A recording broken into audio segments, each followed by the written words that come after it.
Mesdames et messieurs, bonjour et bienvenue sur RTI 1. Vous regardez Matin Bonheur et c'est l'heure de vous informer. Et on démarre avec le point de la situation de la maladie à coronavirus. Le ministère de la Santé et de l'Hygiène publique a enregistré jeudi 21 mai 70 nouveaux cas de Covid-19 sur 1055 échantillons prélevés, soit 6,6% de cas positifs, 17 guéris et 0 décès. À la date donc du 21 mai, la Côte d'Ivoire compte 2301 cas confirmés, dont 1100 personnes guéries, 29 décès et 1172 cas actifs. Le nombre total d'échantillons est de 21 069. Le ministère de la Santé et de l'Hygiène publique appelle donc les populations à intégrer dans leurs habitudes quotidiennes les mesures barrières. Le port du masque est vivement recommandé, surtout lors des déplacements, pour se protéger et protéger les autres. Le chef du gouvernement, Amadou Gon Coulibaly, vient de faire un don de vivres et de non-vivres aux populations de la région de l'Ifou. Représentant le Premier ministre, le ministre de la Santé et de l'Hygiène publique était accompagné de plusieurs membres du gouvernement. Il s'agit des ministres Kobenan Kwasi Adjoumani, Liramata Bakayoko, Brice Kwasi, Emezebeyou et Siaka Ouattara. Des dons qui ont fait des heureux parmi les populations qui ont traduit leur gratitude au Premier ministre. La cérémonie de remise des dons s'est déroulée à la préfecture de Daoukro. Parlons à présent du plan de riposte aux entreprises. Plusieurs fonds créés pour apporter un appui financier aux acteurs économiques lancés le 14 mai dernier sont entrés dans leur phase opérationnelle. Les acteurs des secteurs formels et informels ont ainsi reçu une enveloppe d'un plus de 3 milliards de francs CFA. La remise de chèques aux bénéficiaires marque donc le début d'une phase transitoire qui va durer un mois. Les explications de Nyagno. Kassi, Épouse Baya et Désiré Banu, deux agrotransformateurs. Voici les impacts subis par ces opérateurs économiques du fait de la survenue du Covid-19. Au début de la crise sanitaire, nous avons eu d'énormes difficultés. L'approvisionnement de la matière première était difficile et ça a joué sur nos chiffres. Et vu la crise, les matières premières ont eu un coût assez élevé, ce qui a beaucoup impacté notre entreprise et surtout au niveau des éléments de production, on a eu beaucoup de problèmes car les prix ont flambé. Le lancement le 14 mai des 4 fonds créés pour apporter un appui financier aux acteurs économiques, formels et informels du secteur privé impactés par la pandémie a sonné comme le début de l'espoir. Seulement voilà, dans ce milieu, il faut voir pour croire. Au secteur privé, nous sommes des Saint-Thomas. Nous avons besoin de voir pour croire. Désiré Banu et Kassi Baya, comme bon nombre d'opérateurs économiques de la Côte d'Ivoire, ont poussé un ouf de soulagement.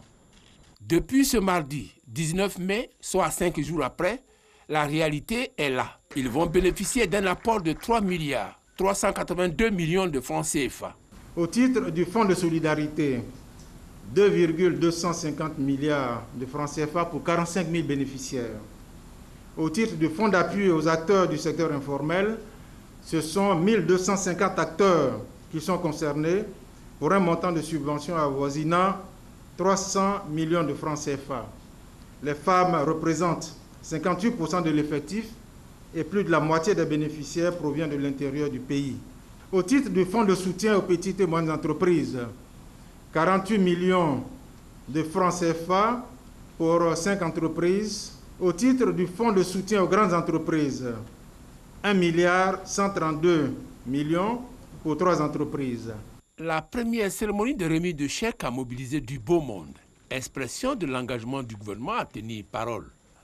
D'où les clarifications sur les démarches à entreprendre pour bénéficier des fonds destinés aux PME. Il s'agit d'être donc une entreprise implantée sur le territoire national ayant enregistré un chiffre d'affaires annuel maximum d'1 milliard de francs CFA. Être une entreprise en activité effective et continue sur les 2 années fiscales 2018 et 2019 au moins. Être à jour de ses déclarations fiscales et sociales au 31 décembre 2019. Être une entreprise dont les activités ont été impactées négativement par la pandémie du Covid-19, avec une baisse réelle du chiffre d'affaires d'au moins 30%. Fournir une note sur le plan de continuité des activités en ce qui concerne les prêts. Mais attention, pour ce processus, aucune contrepartie n'est exigée des postulants. Ce processus est totalement transparent et je vous invite à dénoncer auprès de tous les ministères sectoriels tous ceux qui, sur le terrain, vont essayer de vous extorquer donc des ressources pour que vous puissiez donc bénéficier. L'égalité de chance doit être une réalité dans notre pays. Autre précision, la nature des entreprises concernées en prime. Les entreprises qui sont les plus concernées dans un premier temps, c'est les entreprises qui ont été fortement frappées par les mesures au niveau bien sûr, de l'état d'urgence. Donc bien sûr, ça concerne des secteurs tels que le secteur du tourisme ou de la restauration. Vous avez aussi des secteurs, bien sûr, comme des secteurs du BTP ou de l'agroalimentaire, qui bien sûr ont été touchés de façon indirecte, avec les mesures de couvre-feu également. Les équivoques levés et les précisions faites, Adama Coulibaly met en mission les Saint-Thomas. Vous êtes venus, vous avez vu, vous serez donc les relais auprès donc des autres opérateurs du secteur privé de sorte qu'ils puissent introduire les requêtes nécessaires pour être servis au même titre que les autres. Rappelons que c'est le 31 mars dernier que le Premier ministre Amadou Gon Coulibaly a décliné le plan de soutien économique, social et humanitaire. Il est évalué à 1 700 milliards de francs CFA, soit 5% du produit intérieur brut PIB.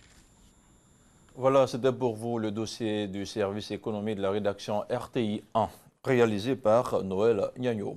Dans l'actualité hors de chez nous, au Burundi, accélération du calendrier électoral. Alors que les résultats étaient attendus au plus tôt ce vendredi matin, les électeurs ont eu la surprise d'entendre jeudi soir au journal télévisé l'annonce des résultats d'un peu plus de 12% des communes burundaises.